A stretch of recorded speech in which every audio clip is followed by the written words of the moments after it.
Okay student, our next topic is mechanism of adsorption. Okay, तो ये हमारा next topic होगा और यहाँ पर हमें स्टडी करना है कि जो एड्सॉर्प्शन होता है ये एक्चुअली क्यों होता है, ऐसी कौन सा कॉन्सेप्ट यहाँ पे वर्क करता है जिसकी वजह से आपका जो एड्सॉर्बेंट है उसकी सरफेस पे एड्सॉर्बेट की मॉलिक्यूल्स आकर के डिपॉजिट होते हैं। ठीक है, तो इसको समझने के लिए हम सबसे पहले एक कंटेनर लेते हैं। ठीक है, ये सपोज हमारा कंटेनर है और इस कंटेनर में हमने जो है वाटर फिल किया हुआ है, कुछ भी फिल हो सकता है बट यहाँ पर हमने वाटर ले रखा है। ठीक है, वाटर फिल किया हुआ है और यहाँ पर वाटर की मॉलिक्यूल्स इवनली डिस्ट्रीब्यूट है पूरे कंटेनर में। ठीक है, तो कुछ सपोज करते हैं वाटर का एक मॉलिक्यूल ये है और एक मॉलिक्यूल बिल्कुल सरफेस पे है।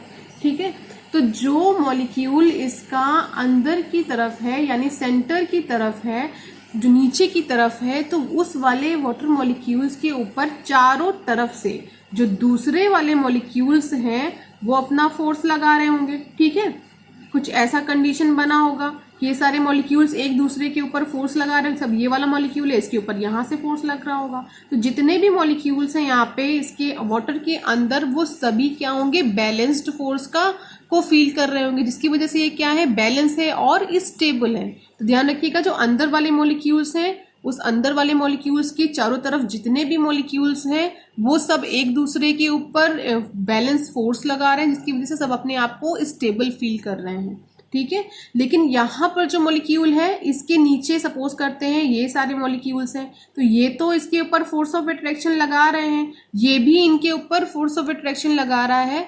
तो ये वाला, लेकिन ऊपर से आप देखो, ऊपर तो हमारा वैकेंट एरिया, ऊपर तो कोई मॉलिक्यूल है नहीं, तो ऊपर से इसके ऊपर फोर्स ऑफ अट्रैक्शन नहीं लग रहा, जिसकी वजह से जो अपर सरफेस पे हमारे मॉलिक्यूल्स होते हैं वो कुछ ना कुछ unbalance force of attraction feel करते हैं, जिसकी वजह से वो क्या होते हैं, अनस्टेबल होते हैं। तो जो अपर सरफेस पे हमारा मॉलिक्यूल है वो हमारा क्या है, अनबैलेंस्ड है। ठीक है, एक प्रॉब्लम इसके साथ क्या है, अनबैलेंस्ड है। दूसरी प्रॉब्लम, भाई अनबैलेंस्ड है तो ये क्या होगा, अनस्टेबल भी होगा। ठीक है, अगर कोई भी चीज अनस्टेबल होती है तो उसके पास एनर्जी क्या होती है, बहुत ज्यादा होती है। ये तीन बातें इसके साथ हैं। अब इसके साथ कौन सी तीन बातें हैं, अब ये वाला तो सेंटर पर है, अब इसके चारों तरफ जितने भी मॉलिक्यूल्स हैं सब फोर्स ऑफ अट्रैक्शन इक्वली इसके ऊपर लगा रहे हैं, तो ये भी सबके ऊपर इक्वली फोर्स ऑफ अट्रैक्शन लगा रहा है, जिसकी वजह से नीचे अंदर जितने भी मॉलिक्यूल्स हैं वो सभी क्या है, बैलेंस्ड है।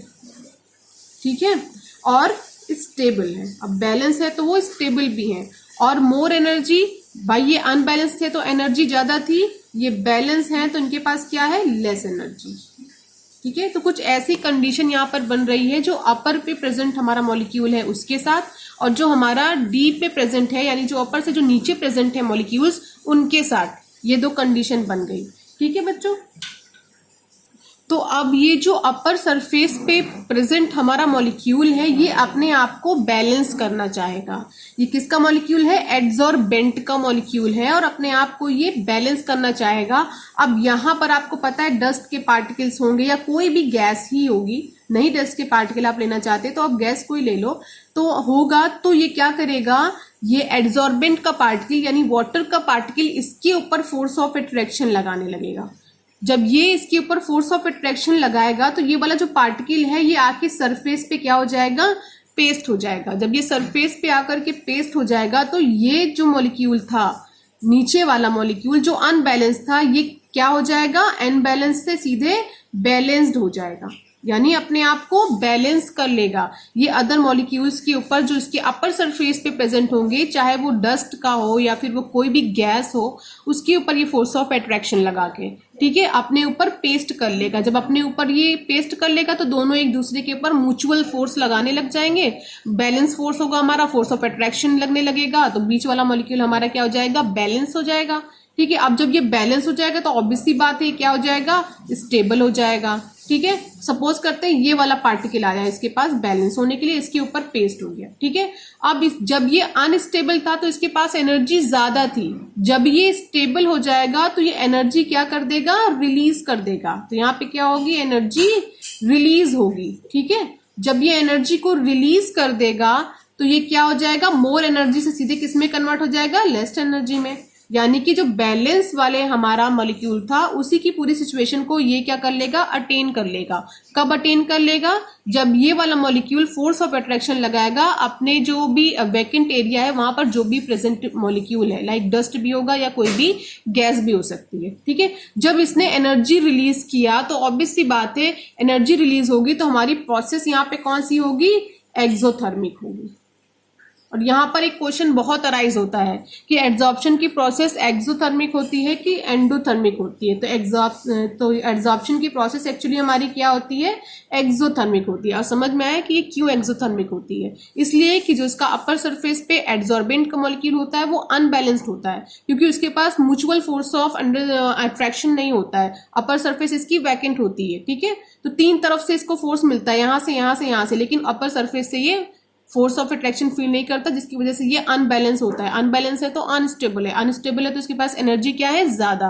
अब ये क्या करेगा, अपने एनवायरमेंट से फोर्स ऑफ अट्रैक्शन लगा के किसी भी अदर मॉलिक्यूल्स को अपनी तरफ खींचेगा और अपनी सरफेस पे उसको स्टिक करेगा, जिसकी वजह से ये क्या हो जाएगा, बैलेंस हो जाएगा। म्यूचुअल फोर्स ये फील करेगा, बैलेंस हो जाएगा।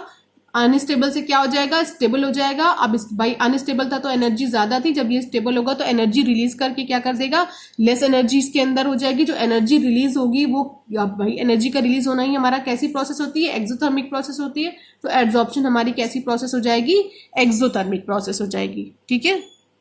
अब इसी प्रोसेस को हमें थर्मोडायनेमिकली समझना होगा, ठीक है, और वो समझना ज्यादा जरूरी है। तो बच्चों ये जो पूरी प्रोसेस है, ये पूरी प्रोसेस हमारी कैसी है, एक्सोथर्मिक है। और हमें पता ही है कि एक्सोथर्मिक प्रोसेस के लिए डेल्टा एच की वैल्यू हमेशा नेगेटिव होती है, ठीक है। अब यहाँ पे हमें देखना होगा डेल्टा एस की वैल्यू नेगेटिव होगी कि पॉजिटिव होगी। तो यहाँ पे डेल्टा एस की वैल्यू भी नेगेटिव होगी। कैसे होगी नेगेटिव, सपोज करते हैं हमारा गैस का पार्टिकल था, तो जब यहाँ इसकी सरफेस पे ये स्टिक नहीं हुआ था तो ये फ्रीली मूव कर रहा था यहाँ वहां, ठीक है। यानी जो इसका रैंडमनेस था या आप कहिए फ्रीली मूवमेंट था वो ज्यादा था। जब वो इसकी सरफेस पे आकर के स्टिक हो गया तो इसका जो क्या था, फ्रीली मूवमेंट एकदम कम हो गया। और डेल्टा एस ही हमारा क्या होता है, एंट्रोपी। एंट्रोपी मतलब फ्रीली मूवमेंट, ओके, या आप इसको बोल सकते हो फ्रीडम ऑफ मूवमेंट। तो एंट्रोपी क्या हमारी हो रही है, इस वाले पार्टिकल्स की डिक्रीज हो रही है, ठीक है। जो पेस्ट हुआ है वो उसकी जो एंट्रोपी क्या हो रही है, नेगेटिव में जा रही है। डिक्रीज का मतलब क्या हो रहा है, नेगेटिव में जा रही है। तो यहाँ पे डेल्टा एस भी हमारा नेगेटिव होगा, डेल्टा एच भी हमारा नेगेटिव होगा। अब हमें डेल्टा जी के बारे में जानना है, ठीक है। तो डेल्टा जी को अगर हम स्टडी करेंगे तो हमारे पास आपने 11th क्लास में पढ़ी होगी equation, delta G equal to delta H minus T delta S. तो अब हमें देखना होगा एड्सॉर्प्शन की प्रोसेस में डेल्टा जी का क्या रोल है, ओके। तो बच्चों ये दोनों बातें देख करके हमें एक चीज समझ में आ गया है कि adsorption is accompanied by decrease in enthalpy, ठीक है, as well as entropy of the system, ठीक है। तब हमारा एड्सॉर्प्शन क्या होगा, प्रोसीड होगा। लेकिन अब जो इफेक्ट हमको देखना है, डेल्टा जी का इफेक्ट देखना है, ठीक है। तो अब भाई एड्सॉर्प्शन की प्रोसेस के लिए डेल्टा एच हमारा नेगेटिव, डेल्टा एस हमारा नेगेटिव।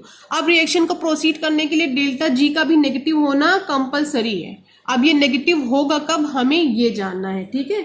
तो डेल्टा जी हमारा नेगेटिव होगा, वो कब होगा, कैसे होगा, वो हम इस इक्वेशन से समझेंगे, ओके। तो सबसे पहले आप ये जान लीजिए डेल्टा जी तब नेगेटिव होगा जब डेल्टा एच हमारा नेगेटिव होगा। ऑब्वियस सी बात है, यहाँ पर वो है भी। और दूसरा एक केस और यहाँ पर बनेगा, डेल्टा एच की वैल्यू क्या होगी, ज्यादा होगी टी डेल्टा एस से।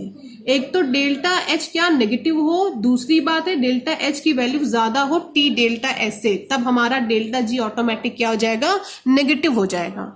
और ऐसा होता भी है क्योंकि एड्सॉर्प्शन की प्रोसेस हमारी प्रोसीड होती है, तो ऑब्वियस सी बात है डेल्टा जी हमारा क्या होता है, नेगेटिव होता है। तो नेगेटिव होने के लिए दो सिचुएशन होती है और ये दोनों सिचुएशन जो है फॉलो भी होती है, ठीक है। तो अब हम इसको आगे थोड़ा और समझते हैं।